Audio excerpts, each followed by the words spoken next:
All right, everyone, as Bible prophecy is rapidly unfolding right before our very eyes, we have to keep a close watch on Israel. We have to keep a close watch on this man as well, Barack Obama, and what is his role in this end days, this end time Bible prophecy.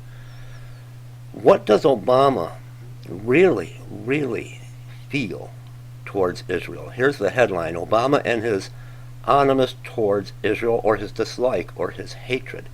Does Barack Obama really hate Israel? Let's find out. I want to thank Lance, who sends me this article. I'm going to put the link below for you in the Show More section. Very important when we're looking at end time Bible prophecy, the upcoming election.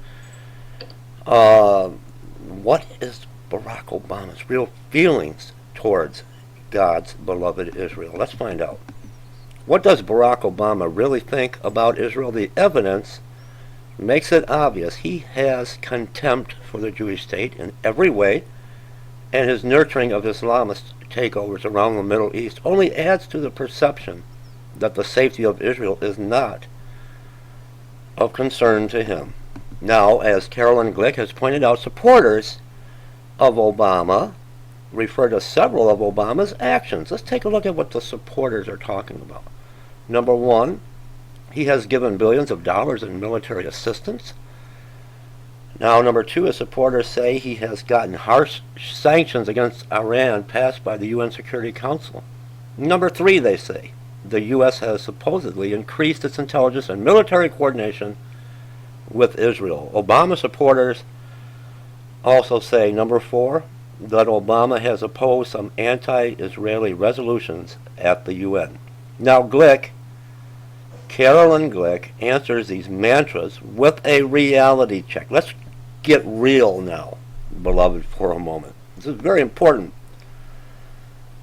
Number one, here's reality for you.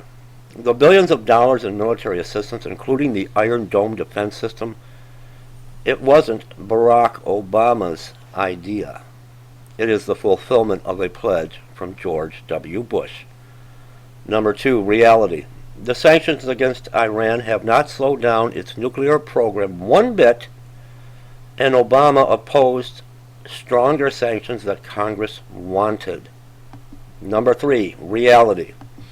Obama's administration has repeatedly leaked vital covert Israeli information, including 4 times when it revealed which countries Israel had effected a deal with to fly over for an attack on Iran. Obama backed an extraordinary session at the UN Security Council where the United Nations High Commissioner for Human Rights, the notoriously anti-Israeli Navi Pillay, briefed the Council on the subject of Israel, and Israel alone, as if Israel were the worst offender of human rights in the world. How about this, everyone? How about the repeated efforts by Obama to publicly humiliate Israeli Prime Minister Benjamin Netanyahu, and the time Obama stated that Israel should return to the suicidal pre-1967 borders? Remember that? Or the omission from the 2012 Democratic platform of some key elements from the 2008 platform, namely that Israel was the strongest U.S. ally in the Middle East, that Hamas should be isolated from being a partner in the peace process, that the bogus Palestinian right to return should be opposed, or the refusal to name Jerusalem the capital of Israel, and the absolute unwillingness to condemn Arab terrorism. Now contrast that with the 2012 Republican platform, which stated the Palestinian people must support leaders who reject terror, embrace the institutions and ethos of a democracy, and respect the rule of law. Israel should not be expected to negotiate with entities pledged to her destruction. Radical elements like Hamas and Hezbollah must be isolated because they do not meet the standards of peace and diplomacy of the international community. Let's take a further look at Obama's animus, dislike, hatred towards Israel. Number one, Hillary Clinton's 43-minute telephone purloining of Netanyahu for announcing construction in a Jewish neighborhood of Jerusalem. Now, remember this? David Axelrod asserting that President Obama considered the housing approval an affront, an insult, and very, very destructive. Joe Biden ripping Israel for endangering American troops in Iraq and Afghanistan. Clinton's demand that Israel unilaterally concede negotiating positions and release hundreds of Palestinian terrorists even before indirect peace talks could ever begin. How about Defense Secretary Robert Gates calling Israel an ungrateful ally?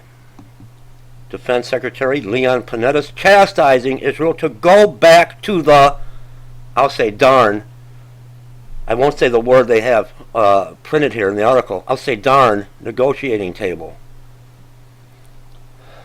Obama showing Prime Minister Netanyahu out the White House back door, no dinner, no joint statement. Pushing Israel to apologize for the terrorist Gaza flotilla. An open mic, Obama agreeing with French President Sarkozy's statement that I cannot, now this is Obama speaking in an open mic, I cannot bear Netanyahu, he's a liar, adding, you're fed up, but I have to deal with him every day. That's your President Obama. Obama, Barack Hussein Obama, Muslim name. Obama's speech sandbagging Netanyahu just before he arrived in Washington, calling on Israel to retreat to the 1949 armistice line as a starting point for negotiations.